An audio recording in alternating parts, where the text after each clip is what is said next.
Hai, selamat sejahtera. Saya Muhammad Saki Asrar bin Masya dari Kepulauan Tiga. Kami terdiri daripada 8 orang ahli kepulauan. Slide ini kami akan membentangkan tentang hakikat insan dari tamadun India.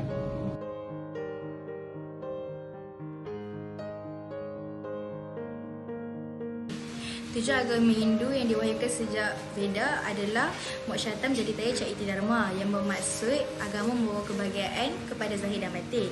Yang telah disebutkan secara perinci dalam Catur Purusa Artha, 4 tujuan hidup manusia iaitu Dharma, keadilan, harta rezeki, kama keinginan dan moksha kehidupan selepas mati. Manusia pertama ciptaan Tuhan adalah Shashambu Manu, iaitu bermaksud makhluk berfikir yang mengembangkan dirinya sendiri. Manu bermaksud berfikir, dan dari perkataan Manu itu sendiri terlahirlah perkataan manusia yang bermaksud keturunan Manu. Setelah terciptanya manusia mengikut kehendak Tuhan, manusia berkembang dengan sendirinya.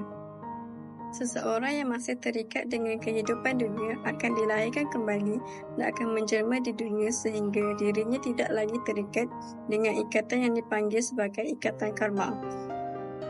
Setelah terciptanya manusia pertama mengikut kehendak Tuhan, maka perkataan manusia itu berkembang dengan sendirinya. Tambahan pula, kehidupan dan kelahiran manusia di dunia ini dianggap sebagai malapetaka dan penderitaan, dan sehingga mendapat kebebasan yang dipanggil sebagai moksha. Agama Hindu berlandaskan atau berpegang pada konsep kitaran semula, iaitu Sailika Region, di mana Atman ataupun dikenali sebagai jiwa tidak akan mengalami kematian. Hanya fizikal sahaja yang akan mengalami kematian. Jiwa seseorang akan sentiasa hidup dan mengalami pelbagai perasaan seperti suka, duka, bahagia dan derita. Kematian tidak dianggap sebagai bencana besar kerana ia hanya dianggap sebagai perjalanan jiwa yang akan muncul semula di alam nyata dalam keadaan fizikal yang baru. Terdapat dua jenis-jenis hakikat tamadun India. Yang pertama, Hinduisme dan kedua, Buddhisme. Hinduisme adalah agama yang berkembang di India dan merupakan salah satu agama tertua di dunia, diketahui sebagai Santana Dharma yang bermakna agama yang abadi, iaitu agama yang tiada permulaannya dan tiada kesudahannya. Agama Santa Dharma ini kemudiannya bertukar menjadi agama Hindu yang diambil daripada perkataan Sindhu, iaitu bersempena dengan nama sebuah lembah Sungai Sindhu, kerana di lembah inilah orang Arya bermigrasi ke India. Tarikh permulaan agama ini tidak diketahui. Ia tidak diasaskan oleh satu pengasas tunggal dan tidak mempunyai kitab suci yang tunggal diakui secara umum. Agama ini menganggap Maharisi yang bermaksud pendeta yang suci perbakalan India sebagai ajaran. Brahman adalah satu konsep yang dikaitkan dengan hakikat ketuhanan yang tidak terhingga, tidak terbentuk. Ia dianggap sebagai kekuatan serba ada yang mendasari seluruh alam semesta. 3 dewa utama yang disebut Trimurti adalah Brahma, iaitu pencipta alam semesta, Vishnu, pemelihara dan pelindung, dan terakhir Shiva adalah pemusnah. Agama Hindu tidak mempunyai kitab suci, tetapi mempunyai banyak buku agama. Buku yang paling awal ada adalah kitab Veda yang disebut Shruti. Terdapat empat buah kitab Veda, iaitu Rig Veda, Yajur Veda, Sam Veda dan Atharya Veda. Dalam lembaran kitab ini terdapat satu bahagian daripada kitab ini yang dipanggil Upanishad, iaitu falsafah asas kehidupan agama Hindu. Puja adalah satu upacara yang dijalankan oleh penganut Hindu pada sebelah pagi dengan bunyi-bunyian yang mendadakan dewa telah bangun dari beradu. Upacara Veda pula adalah upacara pengorbanan dan persembahan untuk dewa-dewa, iaitu disembahkan kepada api suci Agani, iaitu Tuhan api. Ataman pula adalah berasal daripada istilah yang bererti nafas, adalah jelmaan Brahman dalam bentuk rohaniah, roh yang masuk ke dalam diri manusia. Karma adalah kebaikan yang terhimpun daripada perbuatan semasa hidup dan semasa dulu akan dibalas pada masa akan datang, sama ada dalam nilai yang baik atau buruk, untuk menentukan kehaliran semula selepas mati yang dikaitkan dengan moksa, iaitu roda karma yang berulang-ulang putaran kelahiran, kehidupan dan kematian. Untuk mencapai kesempurnaan rohani adalah dengan beryoga, iaitu yang bererti bersekutu dengan Tuhan dengan tertib jasmani dan rohani. Yoga terbahagi kepada 3, iaitu karma yoga, adalah mengasihkan diri atau membuat jasa dan tidak menghiraukan diri. Kedua adalah bhakti yoga, iaitu jalan kebaktian yang dikenali sebagai vadhi rasmi dan mukhaya yang sebenar. Janana yoga pula adalah jalan hidup, jalan ilmu atau kebijaksanaan.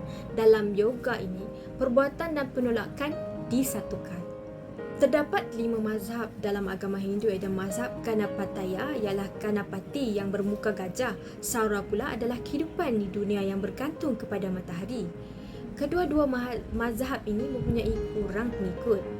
Mazhab Vishnava iaitu menghadap Dewata Vishnu dan mazhab Shaiva iaitu menghadap Dewata Siva masing-masing mempunyai banyak pengikut.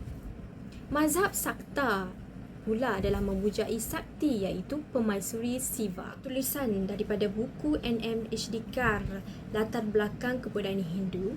Sistem kasta sebenarnya tiada kaitan dengan agama, tetapi disebabkan masyarakat Hindu yang berbilang bangsa dan perkahwinan yang berlainan kasta tidak dibenarkan. Tetapi ada pengecualian dengan merujuk pada sastra Hindu yang menyatakan kasta harus ditentukan oleh kelakuan bukan keturunan.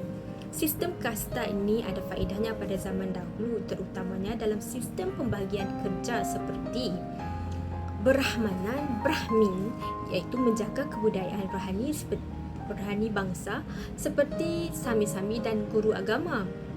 Kshatriya iaitu menjaga keselamatan dan keamanan yang lebih merujuk kepada raja dan pahlawan. Vaishya iaitu lapangan perniagaan dan urusan wang seperti saudagar, pedagang dan ceti. Dan akhir sekali iaitu Sudra iaitu petani-petani dan buruh kasar. Buddhism adalah agama utama dunia yang berasal dari India kuno sekitar abad ke-6 sebelum Masihi.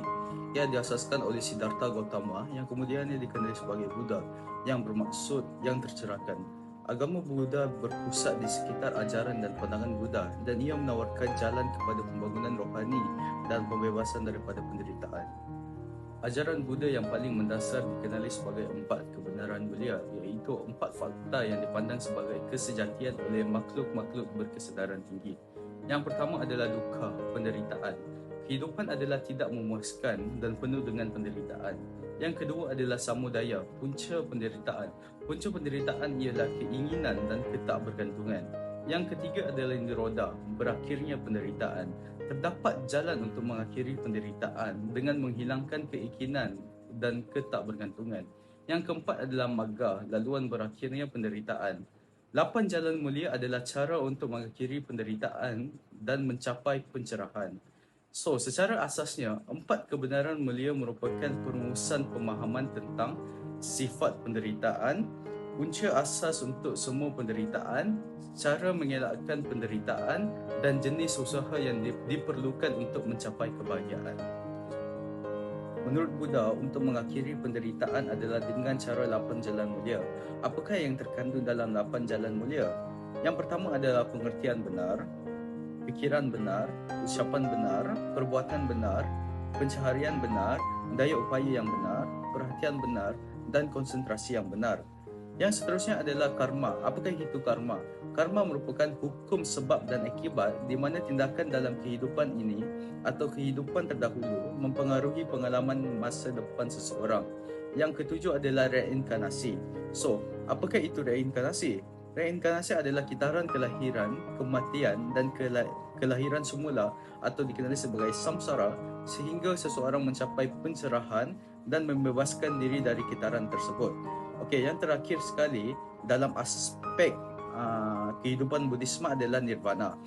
Matlamat utama dalam Buddhisme yang sering digambarkan sebagai keadaan pembebasan dari penderitaan, keinginan dan kitaran kelahiran semula, ia mewakili penghentian keinginan dan kejahilan. So, nirvana ini membawa maksud segala penderitaan yang kita alami sudah pun berakhir.